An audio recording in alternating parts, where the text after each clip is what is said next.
Today, we have the absolute pleasure and honor to speak with a true legend in the sport of triathlon, not only here in Chicago, but nationally as well. He is Leon Wolek, the founder and race director for Leon's Triathlon in Hammond, Indiana.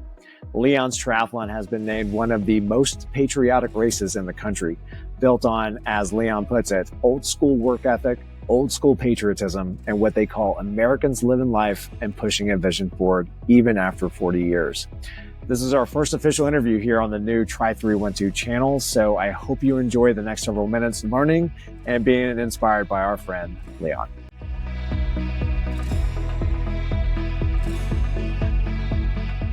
All right, and we are excited, so excited, very humbled to have with us an absolute legend in the triathlon community, not only here in Chicago, but I would say nationally known. And it is none other than the director and founder of the Leon's Triathlon, Leon Wolek. Leon, thank you so much for being here. It is an honor to have you with us. Oh, we're just humbled and honored. When you called, the one thing that we always try to do in life is anytime we can assist, help, or support the sport, the spirit of these events. It's all about honoring our true American heroes. So each and every day throughout the year, we're always looking for ways to assist, help, pay forward. We've been given the greatest country. We've been given unbelievable amount of support in building this event, and it's been tagged as America's Race by NBC Sports Group. And we do a national documentary that is prime time on Veterans Day, has multiple airings. And when you're so fortunate to have that type of journey, we think it's very important to always look back and do everything we can, because we came from a very modest beginning. We were one of the original events in the sport, and there's story after story that we can tell people. One pickup truck working 2-3 nights without sleep,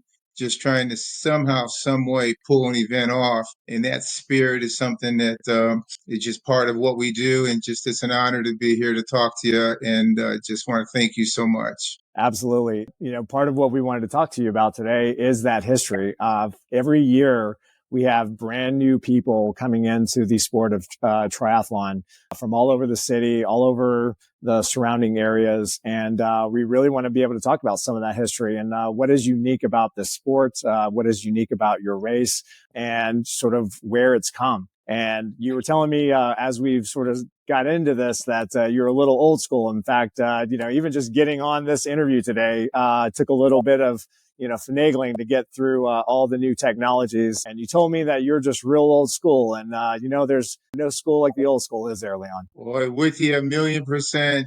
One of the things, because of our upbringing, we grew up next to an American Legion that was named after my father, Post 454 in New Chicago. And at an early age, we were just surrounded with our true heroes. And one of the things that left such an impact on this human being was they were teenagers, 16 years old when they left this country, and a lot of them knew they weren't coming back. So it left such an impact. And my father said, you have a moral obligation in the journey of your life. If you ever have an opportunity, pay it forward, do whatever you can. And we had no idea back in the early 80s when we first started out that we would be where it is today. We knew that if we kept working hard and stayed focused, there was possibly going to be some options that would be presented to us. But this is beyond our wildest imagination. I mean, we're talking a Gold Star Memorial Highway has been designated out there. People that are affiliated with the military at a very high level from coast to coast have told us they've never seen anything like this on American soil. Thousands and thousands of American flags line the course. The opening ceremony, an 80 by 40 flag, just like you see at the major sporting events. The Chicago Police Department, the bags and the pipes, the flyover with the military, everything about it. We're just humbled and honored, and we have an amazing friendship and relationship that developed many years ago with Dare to Try. And for us, we were in a parking lot. This is a long time ago. They had a vision and they were rolling, and we said yes to everything, but we said, you got to educate us. You got to tell us what we need to do. So we want to make sure that we're paying attention to people that actually understand what's needed for our seriously injured veterans. So over the process, working closely with the whole group up there, we've learned an awful lot. So this course is actually put together as one of the few para-friendly courses on American soil. So for a first timer or a rookie to have the opportunity to experience this level of patriotism and actually be on the course with the people that have given us the freedom so we can have this event, it's beyond it's an honor, but it's at such a level that we tell people we cannot do enough. So each and every year, we're always looking for ways to elevate the patriotism. In fact, we got in a conversation dealing with the military. We said it's more like a patriotic event that just happens to have a triathlon. It's a pretty unique combination how it's evolved over the years. And I've had the pleasure and privilege to be a part of those races over the years. And I absolutely love the Leon Triathlon. I love the environment around it and, the people that come out to participate, the tri clubs, the para athletes dare to try, like that whole element. I mean, you just feel special when you're at that race. But for a lot of even not only just the newer triathletes, but even those that have been with the sport for a little while, for those that may not know much about like the history of this race, take us back a little bit and tell us a little bit more about that history. How did you get started and how did this grow to where it is today? Oh, it was a journey. It's almost like you hear these stories and it's like we're the most unlikely people that should be in this position. But way, way back in the day, when there was only like six hockey teams, we were really pursuing a career in the National Hockey League, but it was dominated by Canadians, Bobby Hall, that whole thing at the old stadium. We were just, that was our dream. And as we were moving forward with that, we realized by going to Canada and moved to Detroit, there was no way. I mean, the talent level up in Canada, that's why there was only a few people in the United States that were able to be on an NHL team. And there was only just a few of them back in the day.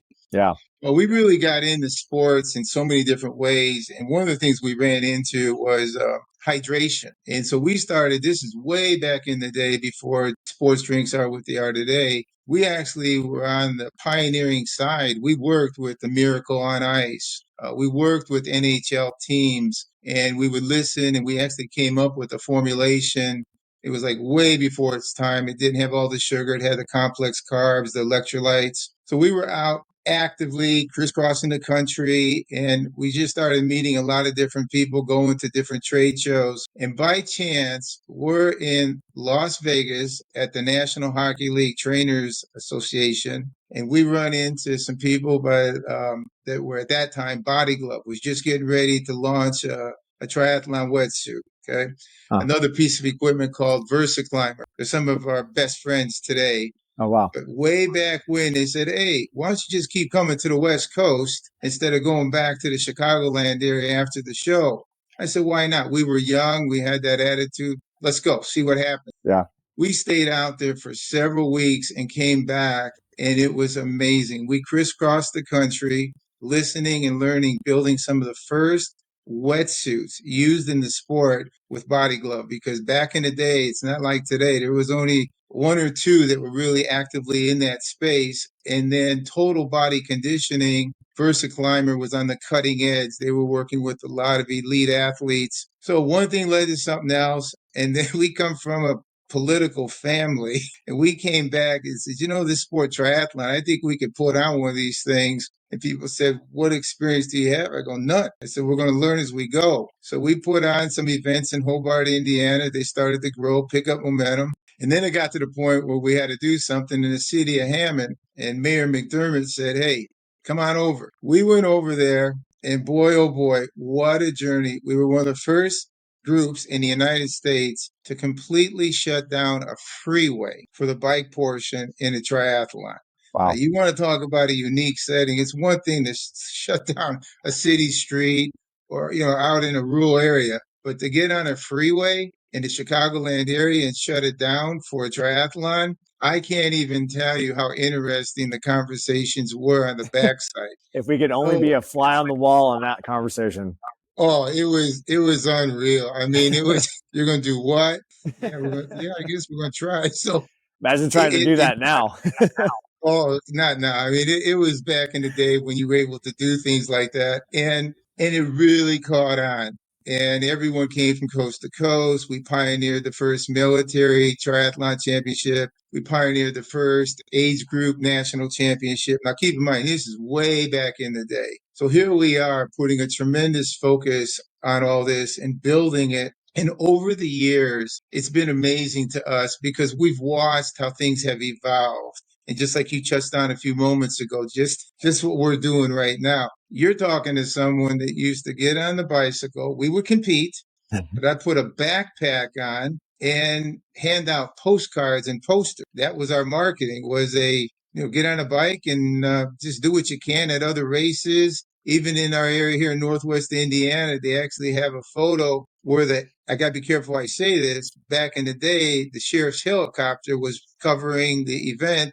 So I said, let's do a promo on the runway. I got on the bicycle at the airport and the helicopter was chasing me down the runway for a promo, and it definitely got a lot of attention. We got a lot of media out of that. But them are the things we did back in the day, and it was innocent. We were doing it, with a heavy heart. We were just looking for a way to push forward because at the end of the day, we started just with a pile of dirt, and it was a dream and a vision. So everything that we have today, the semis that are wrapped, the national broadcast, all that, we never lose sight of where we started. That's why when you mentioned that you're getting ready to launch this, I can't tell you how many times we run into people throughout the year, and we want to be the first ones there to say, what can we do? How can we help? Because I'll never forget the people that helped us get to where we are today. That's amazing. That's an incredible story. And I'm sure we'll have you back on to maybe even do an even deeper dive on that for someone that's been doing this for a while. And I love that when you get started and how you got started, it was just, I don't know what I'm doing. We're just going to go do it. And sometimes maybe it's just the best way. You almost like fake it until you make it. So for maybe some of those other aspiring like race directors and people that want to do what you do and bring the sport, down to the local level, and be able to work with other local smaller communities and expand the access to the sport to more people. What were some of the things that you would maybe impart, or maybe some thoughts of what have been the most challenging things that for you as a race director, and what sort of advice would you have for somebody that maybe be starting out in this way, and like words of wisdom would you have about how to get going? I tell you what, that is a sensitive and a great question, and I want to be very careful with my choice of words Sure. because one of the things I mentioned briefly a few moments ago, we came from a political family, and so we grew up in that space, and I learned an awful lot. And there's a lot of things that are shared about the sport. You got to do this, you got to do that. But the one thing that's so important, and it's a topic that is, you got to, I'm just very cautious with this. Sure. Everything starts and finishes at City Hall. Okay. A lot of times people don't realize that. I mean, you could have dreams, vision, and all type of stuff. You can have all the resources, but if the city is not supporting it, you're only going to go so far. Yeah. And that's just the sad reality. I know a lot of people don't talk about that. So for us, when we talk to people, we tell them, please make sure the people in that area truly carry that passion that you have. We're fortunate. The son of the mayor that invited us there, he's a Navy veteran. He participates in the event.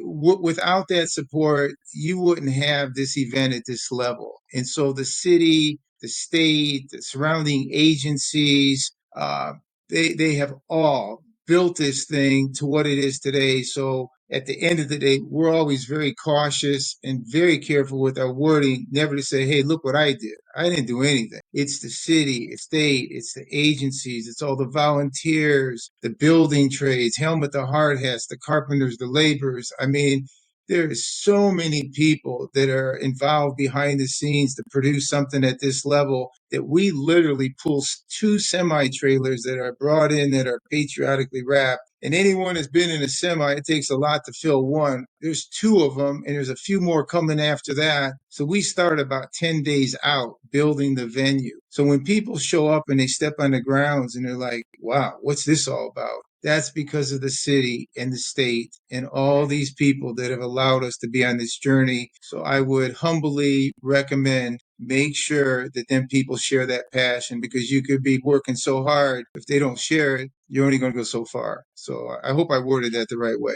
No, I think that was great. And I think that would be a huge help. And, maybe for some of those aspiring race directors or people that want to get involved with the sport at that level, I mean, what better place to come out to support and just see how that operation goes is to come out to the Leon's Triathlon.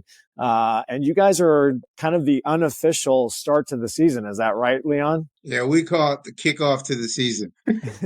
We sort of took that on, and years ago it was interesting because we didn't give too much thought. But someone says you can't even really get in Lake Michigan in June because we didn't realize it, but because we're so close to the shores of Lake Michigan, but we're in an inland lake, and so people are saying, "Hey, I'm not coming to that thing. There's no way I'm getting in the water." And I'm going, "What are you talking about?" They go, "It's got to be really, really cold." I go, "It's unreal. It's in the upper 60s, right around Yeah. 70." And they're like, "Well, where's this thing at?" I go, "Well, it's on the shores of Lake Michigan, but it's not Lake Michigan." So for years, we were trying to figure out why they kept talking about that. So it's not an issue for us because we're able to utilize an inland body of water that runs right alongside the Indiana Toll Road once you come off the Chicago Skyway. And it's an ideal location because what we're looking at is that water is not necessarily really, really deep. So we've learned by working with the aquatics and all the water people,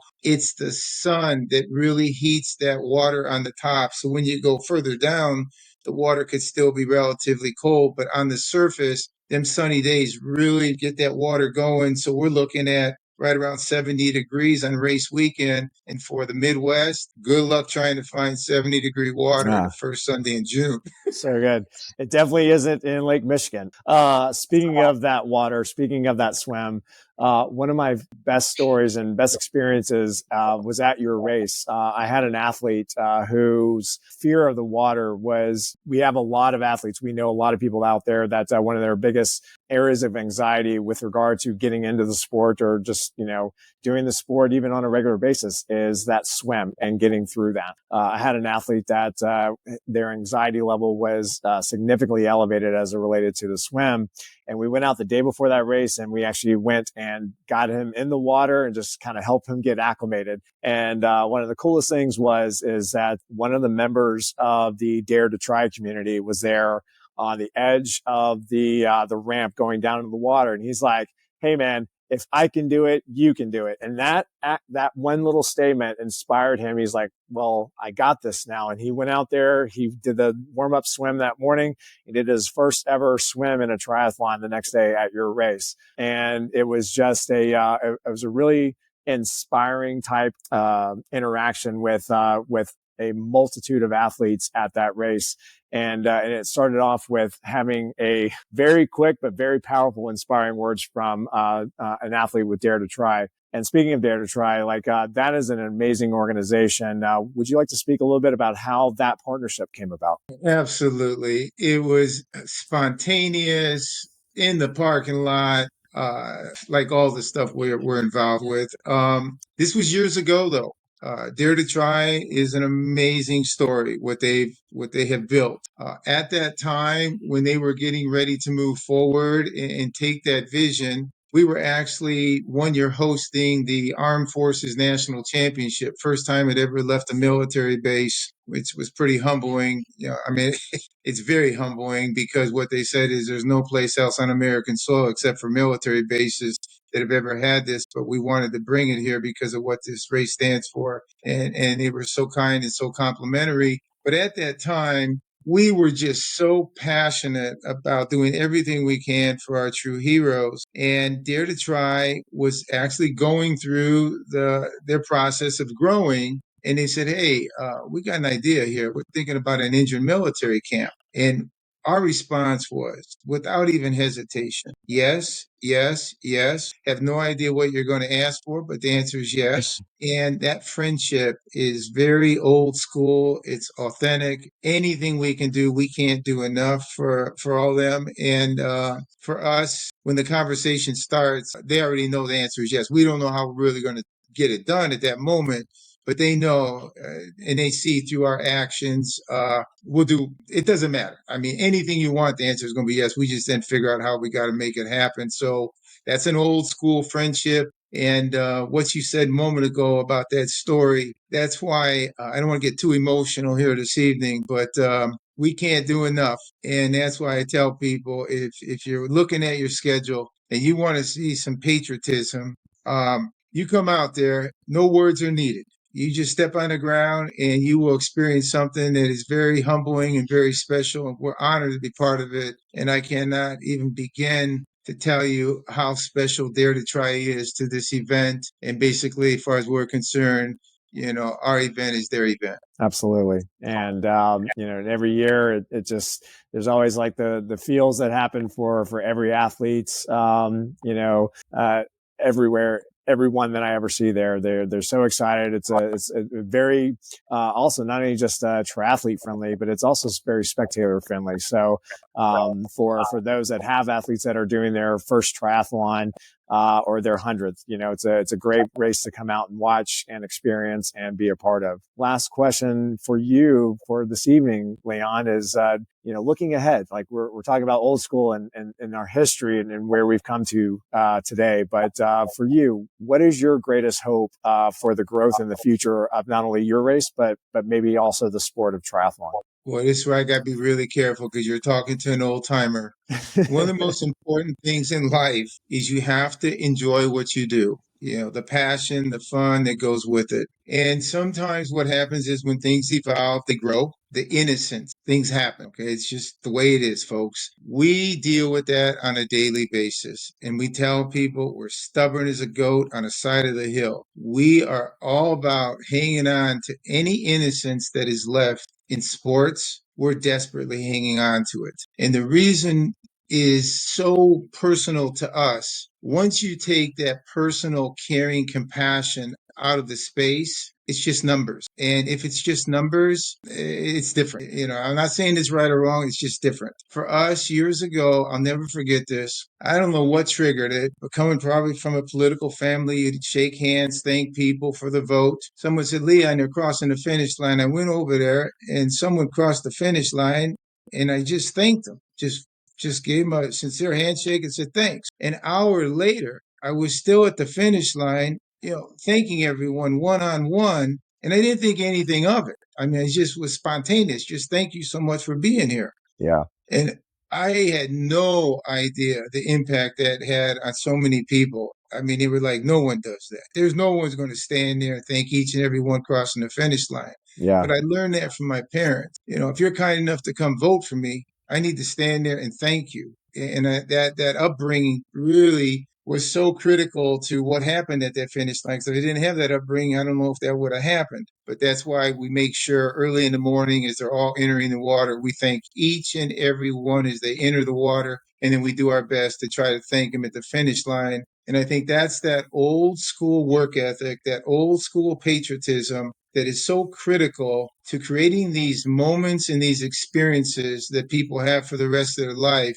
So for us, I just hope for all of sports, we never, ever get away from that caring and compassion that makes such a difference in our day in and day out life. The journey of our life is, it's people. It's like tonight, you care, we care. You get people like that with passion, you could see some things happen that are just amazing. And they're not doing it trying to impress anyone.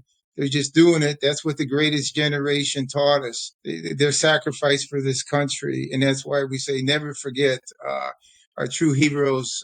I can't even imagine, their work ethic and what they did so we can have the freedom to enjoy these sports. That's what's on first Sunday in June. Never forgetting that history. And it's such an honor that you people are doing what you're doing to try to take the information, get it to people out there so then they can make decisions accordingly. But at least you're giving them a wealth of information. And we're honored and want to do everything we can to assist you and your group. Thanks, Leon. We certainly appreciate it. And it's been a pleasure just getting to know you over the years and seeing you at all the events and even taking it back to that one athlete that I mentioned earlier. Out of the two things that he said that he remembered most about that race was like, I got through the swim. He's like, and Leon shook my hand when I finished that finish line for my very first triathlon. And that kind of felt everything for him. So thank you for that. And thank you for all that you do for all the athletes, the military, our veterans, Dare to Try, para athletes. I mean, I don't know if there's a demographic that you don't touch, man. And I just am always inspired not only by this event, but also by you as a person and just how positive and humble you are to be doing what you're doing. And I'm sure I speak for all of us in this community that we say thank you for what you do. But before we let you go, we're doing a little thing with our interviewees with here on the Try 312 YouTube channel is we're going to do a little 3-1-2 finish. So we're going to ask you to give us 3 key tips that you may have for new triathletes coming into the sport, or that may even be specifically coming to Leon's to race this June. One final inspiring message for the rest of the community in the last 2 minutes here. What we've learned is that sometimes in life we get in this current, and the current is incredibly brisk, and it takes us the journey of life. We pick up such a pace that sometimes we truly don't enjoy the journey. So for us, with a heavy heart, try to slow it down. It's easier said than done. Enjoy each and every moment, because there's no guarantee the next minute, the next hour, the next day. So everything that we do with this event, when we talk to people, we tell them, enjoy that moment out there. You have thousands of flags that are lining the course. At any given time, we can't predict the future, but enjoy these moments. I mean, the true heroes are here. I'm going to tell you something now that I wasn't quite sure how to mention this, but I'm going to try my best. Yeah. We got a phone call from a lady that said, I've been looking all over the United States and I'm not going anywhere. I want to go with my service dog. And the same we do with canines. We do a lot of stuff with in that space now. But it all started with innocent conversations. And she said, all across the country, all I kept hearing was, nope, nope, nope. And when she said how important service dogs were to our true heroes, we said yes, but didn't have a clue what we said yes to. So last year, to the best of our knowledge, we were the only canine triathlon on American soil. It took place on race weekend on Saturday. And it was so emotional for us because they said, I cannot believe that you guys are doing this. I said, they're not just a dog. You have no idea. They do so much for our country. They do so much for our heroes. And when they tell us how important it is to them, it's important to us. So things like that you will experience on race weekend, it all starts with them innocent phone calls, and then people that listen, and then people that are out there that are trying to get their message in their voice. So for us, that's why we want to be a good listener. And just like when you take the time to coach someone, just be a good listener and absorb that knowledge, because people had to spend a lot of time and energy to get that knowledge. And when they're kind enough to share it, boy, hang on to it, because sometimes in life, if you don't have the knowledge, it's really difficult to navigate the journey. So with a heavy heart, thank you for what you do, and all the people that out there coaching and educating people. And at the end of the day, we just all want to stay very humble, and we're honored, absolutely honored to have this opportunity to be with you all, and just with a heavy heart, thank you. No, thank you, Leon. We really appreciate you coming on with us this evening. And it's been, as always, fun and interesting and valuable and inspiring and also educational to speak to you. And I'm sure this will not be the last time we speak, and maybe hopefully sometime in the future as our channel begins and we launch and we have some more live events, and maybe there will be a day where we as a crew get to come promote, support, and do a little live streaming event at the Leon's Triathlon and have a very large crew to support and broadcast the launch of the Chicago triathlon season. So, Leon, thank you so much for being here today. We really appreciate it. I'm glad we were able to make this work, and it was a lot of fun. I really appreciated speaking. Oh, with a heavy heart, right back at you. And if there's anything we can ever do going forward, we're honored, just with a very heavy heart. Thank you so much for your caring attitude and your support. It's greatly appreciated. All right. Thank you so much, Leon, and have a fantastic evening. Same to you. All the best and many thanks.